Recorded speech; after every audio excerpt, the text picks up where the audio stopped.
మహిళల లైంగిక వేధింపుల గురించి క్వశ్చన్ అడిగారు అధ్యక్ష. 2013లో పెట్టిన పోస్ట్ చట్టం ప్రకారం అధ్యక్ష ఈ క్రింది కేసులు నమోదు చేయబడినాయి. 2019 నుంచి 2024 వరకు వచ్చిన కేసు నమోదు సంఖ్య, అదేవిధంగా అందులోని నోటీసుల సంఖ్య, అదేవిధంగా అరెస్ట్ అయిన సంఖ్యలను కూడా క్లియర్ గా సమాధానంలో చెప్పడం జరిగింది అధ్యక్ష. ముఖ్యంగా పని ప్రదేశాల్లో మహిళలపై లైంగిక వేధింపులు కేసు కింద జిల్లా స్థాయి స్థానిక ఫిర్యాదు కమిటీ, అంతర్గత ఫిర్యాదుల కమిటీ వివరాలు, అదేవిధంగా 2024 సెప్టెంబర్ నుంచి 2025 జనవరి వరకు అందిన కేసులు కూడా క్లియర్ గా చెప్పడం జరిగింది అధ్యక్ష. జిల్లాల్లో ఏర్పాటు చేసిన అంతర్గత కమిటీల సంఖ్య 6681 అధ్యక్ష. ఇక్కడ మనకి ప్రతి 10 మంది మహిళా ఉద్యోగస్తులు ఎవరైతే ఉంటారో అక్కడ కంపల్సరీగా ఒక కమిటీ ఏర్పాటు చేయమని 2013లో పోస్ట్ చట్టం ప్రకారం కూడా మనం ఏర్పాటు చేసుకోవాల్సిన అవసరం కూడా ఉంది అధ్యక్ష. ఈ పని ప్రదేశాల్లో మహిళల లైంగిక వేధింపులు నివారించడానికి భారత ప్రభుత్వం ఒక చట్టాన్ని అమల్లోకి తీసుకొచ్చింది. పని ప్రదేశాల్లో మహిళలకు సురక్షితమైన మరియు భద్రతాయుతమైన వాతావరణాన్ని సమకూర్చేటట్లు చూడటానికి 2013 POSS చట్టాన్ని చేసింది. ప్రతి జిల్లాలో జిల్లా అధికారిగా జిల్లా కలెక్టర్లను రాష్ట్రంలో నియమించబడింది.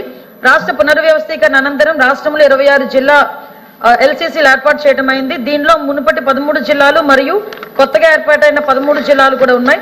సదరు చట్టానికి అనుగుణంగా ప్రస్తుతం రాష్ట్రంలో సుమారుగా 6681 అంతర్గత కమిటీలు ఏర్పాటు చేయడం అయింది అధ్యక్ష. మరియు ఫిర్యాదు అందినప్పుడల్లా కేసు నమోదు చేయడం అవుతుంది. మహిళా మరియు శిశు సంక్షేమ శాఖ పని ప్రదేశాల్లో లైంగిక వేధింపులపై చట్టపరమైన పరిణామాలపై అవగాహన కల్పించడానికి క్రమం తప్పకుండా కార్యక్రమాలు మరియు వర్క్షాప్ నిర్వహిస్తుంది అధ్యక్ష. Question number 13658 and question number 13726 postponed at the request of the members.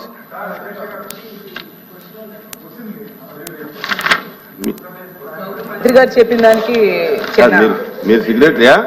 అవును అధ్యక్ష. సభకు నమస్కారం అధ్యక్ష. ఇప్పుడు పని ప్రదేశాల్లో మహిళల రక్షణ కోసం అయితే చర్యలు తీసుకోవాల్సిన అవసరం మరింతగా ఉంది అధ్యక్ష. రాజకీయాలకు అతీతంగా మహిళల రక్షణ కోసం మాత్రం ప్రభుత్వం దృష్టి పెట్టాల్సిన అవసరం ఉంది అధ్యక్ష.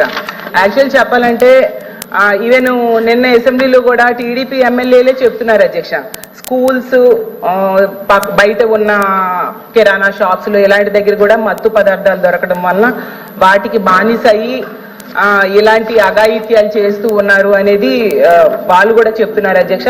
విరివిగా మన రాష్ట్రంలో జరుగుతూ ఉన్నాయి అధ్యక్ష. అయితే అధ్యక్ష ఇప్పుడు అలా పని ప్రదేశాల్లో ఉండేప్పుడు దిశ యాప్ లాంటి యాప్ కనుక ఉండుంటే ఖచ్చితంగా వాళ్ళు రక్షించబడే వాళ్ళు అని మేము నమ్ముతున్నాం అధ్యక్ష. ఇప్పుడు కడియం నర్సరీలో ఒక మహిళకి ఏమైందో మనం అందరం చూసాం అధ్యక్ష. పని చేస్తున్న ఆవిడికేమో బయటికి తీసుకెళ్లి అత్యాచారం చేసి హత్య కూడా చేయడం జరిగింది అధ్యక్ష. ఇలాంటి సందర్భాల్లో అలాంటి యాప్ కనుక ఉండుంటే ఉపయోగపడేది అధ్యక్ష. ఈ ప్రభుత్వం అలాంటి అంటే దిశ యాప్ ని కొనసాగించట్లేదు అని మేము అనుకుంటున్నాం అధ్యక్ష. ఒకవేళ ఆ యాప్ ని కొనసాగిస్తారా లేదంటే దానికి సమాంతరంగా ఏదైనా యాప్ ని తీసుకొస్తారా? ఎందుకంటే ఆ యాప్ ఉంటే మాత్రం ఖచ్చితంగా మహిళలకి ఎంతో ఉపయోగపడుతుంది అధ్యక్ష. అందుకు మంత్రి గారు దాని మీద సమాధానం చెప్పాల్సిందిగా అడుగుతున్నాను అధ్యక్ష. అధ్యక్ష, గౌరవ సభ్యురాలు అడిగిన క్వశ్చన్ అధ్యక్ష, ఈరోజు చూసుకుంటే అధ్యక్ష నేటి సమాజంలో జనాభా ప్రాతిపదికన కూడా చూసుకున్నా పురుషుల కన్నా ఎక్కువగా స్త్రీల సంఖ్య కూడా మనకు కనిపిస్తుంది అధ్యక్ష. ఇటువంటి స్త్రీల సంఖ్య ఎక్కువగా ఉన్న విద్యార్థికులు అయినప్పటికీ కూడా ఎక్కడికైనా బయటకు వెళ్ళి వాళ్ళు ఉద్యోగాలు చేసుకోవాలన్నా, వాళ్ళ పనిలో ముందుకెళ్లాలన్నా, వ్యాపారాలు చేసుకోవాలన్నా కూడా అధ్యక్ష ఎక్కడో ఒక చిన్న ఆటంకం అయితే కనిపిస్తుంది అధ్యక్ష. ఏదో ఒక రకంగా ఎక్కడైనా చిన్న లైంగిక వేధింపులు జరగడం కానీ, వాళ్ళ మీద టార్గెటెడ్గా వాళ్ళని ఇబ్బంది పెట్టడం కానీ, వాళ్ళని హ్యూమిలేట్ చేయడం కానీ, వాళ్ళు ఎదుగుదలని కూడా కొన్ని సందర్భాల్లో సమాజంలో కొంతమంది చూడలేని పరిస్థితులు వాళ్ళని ఇబ్బందులు పెట్టే పరిస్థితులు ఉన్నాయి అధ్యక్ష. దీని నేపథ్యంలో ఇందాకే సభ్యురాలు ఒక మాట చెప్పి రాజకీయాలకు అతీతంగా చూసుకోవాల్సిన బాధ్యత కూడా అందరి మీద ఉంది అధ్యక్ష. కంపల్సరీగా రాజకీయాలకు అతీతంగా చూసుకోవాలని ఒకే ఒక ఉద్దేశంతో ఈరోజు రాష్ట్ర గవర్నమెంట్ కానీ కేంద్ర గవర్నమెంట్ కానీ ఈరోజు దీని మీద ప్రత్యేకమైన దృష్టి కూడా ఏర్పాటు చేయడం జరిగింది అధ్యక్ష.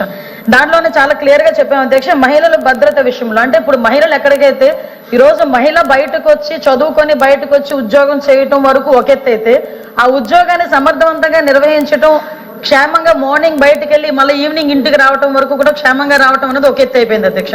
అంటే వాళ్ళు పనిచేసే ప్రదేశాల్లోనే ఉన్న సిచ్యువేషన్స్ అవునాయండి, వాళ్ళు ఉన్న ప్రదేశాల్లో భద్రత విషయంలో అవునాయండి, వాళ్ళకి ఎక్కడా కూడా ఇబ్బందికరంగా సురక్షితమైన ప్రదేశాల్లో వాళ్ళు ఉద్యోగం కల్పించే బాధ్యత కూడా గవర్నమెంట్ తీసుకోవాలి. ఈ రోజు గవర్నమెంట్ కూడా తీసుకుంటుంది అధ్యక్ష. 2013 ఇందాకే చెప్పాను అధ్యక్ష, పోస్ట్ చట్టం ప్రకారం అధ్యక్ష అంతర్గత కమిటీలు అదేవిధంగా లోకల్ కమిటీలు కూడా ఏర్పాటు చేసుకోవడం జరుగుతుంది అధ్యక్ష. దీని మీద అవగాహన కూడా పెంచాలి అధ్యక్ష. ఎందుకంటే పర్టికులర్ గా చెప్తున్నా చాలా మందికి ఈ విషయంలో తెలియదు అధ్యక్ష. ముఖ్యంగా ఆడపిల్లలు బయటకు వచ్చి ఉద్యోగాలు చేస్తుంటేనే రకరకాలుగా మాటలు పడే పరిస్థితుల్లో తీరా ఉద్యోగానికి వెళ్ళిన తర్వాత కూడా అక్కడ వాళ్ళు పడే వేధింపుల గురించి బయటికి చెప్పుకోలేక దీన్నన్నింటినీ కూడా పోలీస్ డిపార్ట్మెంట్ వాళ్ళకి వెళ్ళి చెప్పుకోలేక పోలీస్ స్టేషన్కి వెళ్తే ఏదో కొంచెం ఇబ్బంది పడే పరిస్థితులు, ఇలాంటి సిచ్యువేషన్స్ లో వాళ్ళెవరు కూడా బయటపడే పరిస్థితులు కనిపించట్లే. కాబట్టి దీని మీద కంపల్సరీగా ప్రతి కంపెనీలో కానీ ఎక్కడైనా కూడా 10 మంది ఉమెన్ ఎంప్లాయీస్ కనుక ఉంటే డెఫినెట్ గా అక్కడ ఒక అంతర్గత కమిటీ ఒక లోకల్ కమిటీని కూడా ఏర్పాటు చేసుకోవాల్సిన అవసరం ఉంటుంది అధ్యక్ష. దానికి కూడా సభ్యుల కింద అందులోని బాగా చదువుకున్న ఒక ఎంప్లాయీని చైర్మన్ కింద ఏర్పాటు చేసుకోవడం, అదేవిధంగా ఎన్జిఓస్ ఇందులో ఇన్వాల్వ్ చేయడం, ఒక లీగల్ టీమ్ ని కూడా అంటే లీగల్ గా కొంచెం అవగాహన ఉన్న వాళ్ళు అందులో కమిటీల కింద ఏర్పాటు చేసుకోవడం, ఒక కమిటీ అధ్యక్ష అంతర్గత కమిటీ, అదేవిధంగా లోకల్ కమిటీలో కూడా అధ్యక్ష ఎవరైతే కంపెనీల్లో పనిచేస్తున్నారో ఆ కంపెనీ ఓనర్ ఒకరిని నామినేట్ చేయొచ్చు అధ్యక్ష. ఈ రకంగా అక్కడ కమిటీలు ఏర్పాటు చేసుకోవడం. ఇంకొకటి ఏంటంటే ఎవరైనా మా మీద లైంగిక వేధింపులు జరిగినాయి, మమ్మల్ని ఇబ్బంది పెడుతున్నారు అన్న విషయాన్ని ఎవరైనా వచ్చి కంప్లైంట్ చేస్తే కంప్లైంట్ వాళ్ళు ఇచ్చిన తర్వాత కౌన్సిలింగ్ నిర్వహిస్తారు అధ్యక్ష. కౌన్సిలింగ్ నిర్వహించి కౌన్సిలింగ్ లో కూడా వాళ్ళు కంపల్సరీగా అవతల వాళ్ళు తప్పు చేశారని నిర్ధారణగా కమిటీ వచ్చిన వెంటనే ప్రైమ్ ఆఫ్ అఫెన్స్ కింద కంపల్సరీగా నియర్ బై ఉన్న పోలీస్ స్టేషన్ కి వాళ్ళు కంప్లైంట్ ఇచ్చి తద్వారా వాళ్ళని ఫర్దర్ గా వాళ్ళ నేరం నిరూపితం అయిన తర్వాత ఉద్యోగం నుంచి తొలగించడం కానీ అమ్మాయికి న్యాయం చేయడం కానీ ఈ రకంగా ప్రొసీజర్ ఉంటుంది అధ్యక్ష. దీని మీద ప్రత్యేకంగా నోడల్ అధికారి కింద కలెక్టర్లను కూడా ఏర్పాటు చేయడం జరిగింది అధ్యక్ష. దీనిలో ఎన్జిఓస్ కానీ అదేవిధంగా పోలీస్ డిపార్ట్మెంట్ వాళ్ళు కానీ ఎక్కువగా దీనికి women and child welfare department కి సంబంధించి ఎక్కువగా బాధ్యత తీసుకునే పరిస్థితులు కూడా ఇందులో ఉన్నాయి అధ్యక్ష. కాకపోతే ఇందాక నేను మాట్లాడేటప్పుడు అధ్యక్ష ఇందులోని చాలా క్లియర్ గా ఫిర్యాదు తీసుకోవడం దగ్గర నుంచి మళ్ళా న్యాయం జరిగేటంత వరకు కూడా ఫిర్యాదులు తీసుకోవడం దగ్గర నుంచి అధ్యక్ష న్యాయం జరిగేటంత వరకు కూడా పూర్తి బాధ్యతని కూడా ఈ రోజు కమిటీలు తీసుకునే పరిస్థితులు కూడా ఉన్నాయి అధ్యక్ష. అయితే ఇందాక మేడం చెప్పారు అంటే ప్రతిదానికి రాజకీయాలు మాట్లాడాలి అని అనుకుంటారు వేరే ప్లాట్ఫామ్, కానీ ఇక్కడ మహిళల భద్రత గురించి అదే వర్క్ చేసే ప్లేసుల్లో మహిళల భద్రత గురించి మాట్లాడారు అధ్యక్ష. లైంగిక వేధింపుల గురించి మాట్లాడారు. ఫస్ట్ ఆఫ్ ఆల్ క్షమించాలి, ఇది ఉమెన్ అండ్ చైల్డ్ వెల్ఫేర్ కి సంబంధించిన క్వశ్చన్ అధ్యక్ష. ఇందాక మా మంత్రి గారు మేము కూడా మాట్లాడుకున్నాం, కాకపోతే నా పేరు మీద క్వశ్చన్ వచ్చింది కాబట్టి ఆన్సర్ చేస్తున్నా. కానీ ఒకటేంటంటే క్వశ్చన్ వేసేటప్పుడు ఏ మంత్రిత్వ శాఖకి వేస్తున్నారో కూడా ఒకసారి చూసుకోవాలి. రెండోది కూడా క్వశ్చన్ కి సంబంధించిన క్వశ్చన్స్ మళ్ళీ అడిగితే బాగుండేది. నిన్న అసెంబ్లీలో జరిగింది మహిళల మీద వేధింపులు, డ్రగ్స్ గాంజా విషయం గురించి మాట్లాడారు అధ్యక్ష. నన్ను క్వశ్చన్ డ్రగ్స్ గాంజాయి గురించి మాట్లాడినప్పుడు గౌరవ సభ్యులు చెప్పిన దానికి నేను అసెంబ్లీలో సమాధానం చెప్పాను అధ్యక్ష. దానికి సంబంధించి క్వశ్చన్ అడిగితే డెఫినెట్ గా ఇక్కడ కూడా సమాధానం చెప్పే స్థాయి మాకు ఉంది అధ్యక్ష. అందులో ఎక్కడ కూడా వెనుకడిగే ప్రసక్తి లేదు. నెక్స్ట్ అడిగారు కాబట్టి కూడా చెప్తున్నాను అధ్యక్ష, దిశ యాప్ గురించి. అసలు అమ్మ మీరేమనుకోవద్దు, మనం అందరం కూడా మహిళలమే. ఒక్కసారి గుండెల మీద చేసుకొని మాట్లాడుకుందాం. దిశ చట్టం అనేది చట్టబద్ధత అయిందా ఒక్కసారి మీరు ఆలోచించుకోండి. నేనేమి రాజకీయాలు మాట్లాడలే, మీరు రాజకీయాల్లో ఉన్నారు, నేను రాజకీయాల్లో ఉన్నాను. మీరు ఒక మహిళ, నేను ఒక మహిళ. మీరు మహిళల గురించి పోరాడుతున్నారు, నేను మహిళల గురించి పోరాడుతున్నాను. మన గుండెల మీద చేసుకొని మాట్లాడుకుందాం. దిశ చట్టం అనేది చట్టబద్ధత కల్పించారా? దిశ పోలీస్ స్టేషన్ ఏర్పాటు చేశారు, దిశ యాప్ ఏర్పాటు చేశారు, కాదని చెప్పట్లే.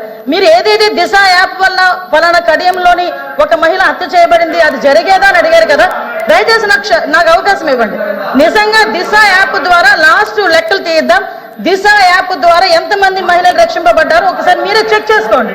ఆ దిశ యాప్ లో ఎటువంటి శానిటీ లేదు కాబట్టి ఈ రోజు ఆ దిశ యాప్ ని కూడా మేము పక్కన పెట్టి కొత్తగా శక్తి యాప్ అని తీసుకొచ్చి ఆ యాప్ కూడా నెట్వర్క్లు పని చేయని చోట కూడా మహిళ ఇబ్బంది పడితే ఇమీడియట్ గా యాప్ ద్వారా నియర్ బై పోలీస్ స్టేషన్ కి ఇన్ఫార్మ్ చేయడానికి రూపొందించేటట్టుగా ఈరోజు శక్తి యాప్ ను మేము ఏర్పాటు చేస్తున్నాం.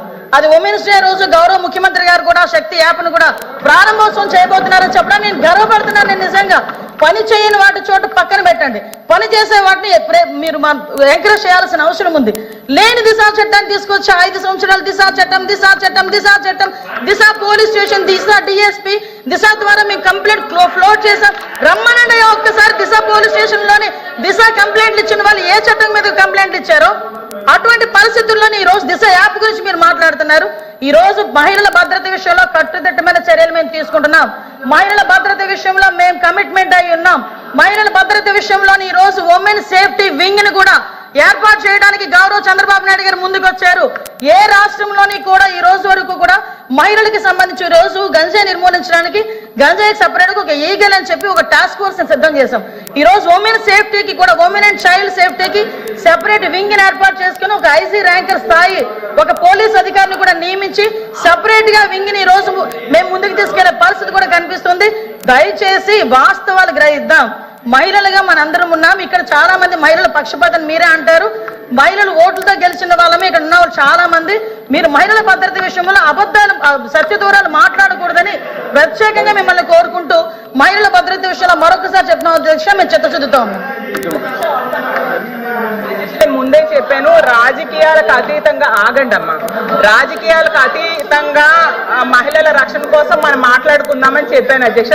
గౌరవ మంత్రి గారు సమాధానం చెప్పారు, ఓకే ఏమేం చేశారో చెప్పారు. కానీ దిశ యాప్ లాంటి యాప్ అనేసి మాట్లాడడం జరిగింది. దిశ చట్టం అనేది మనందరం అధ్యక్ష ఒక్క నిమిషం, అప్పుడు జగన్మోహన్ రెడ్డి గారు అసెంబ్లీలో తీర్మానం చేసి కేంద్రం దగ్గర పెండింగ్ లో ఉంది అధ్యక్ష. ఇక్కడ తీర్మానం చేసి పంపించారు, కఠినమైన చట్టాలని తీసుకొచ్చారు అధ్యక్ష.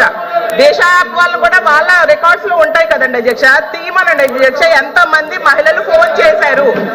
దిశ యాప్ అనేది ఫోన్ లో ఉంటే మహిళా ప్రజాప్రతినిధులుగా మేము కూడా చాలా ధైర్యంగా ఫీల్ అయ్యే వాళ్ళం అధ్యక్ష. తెలియదేమో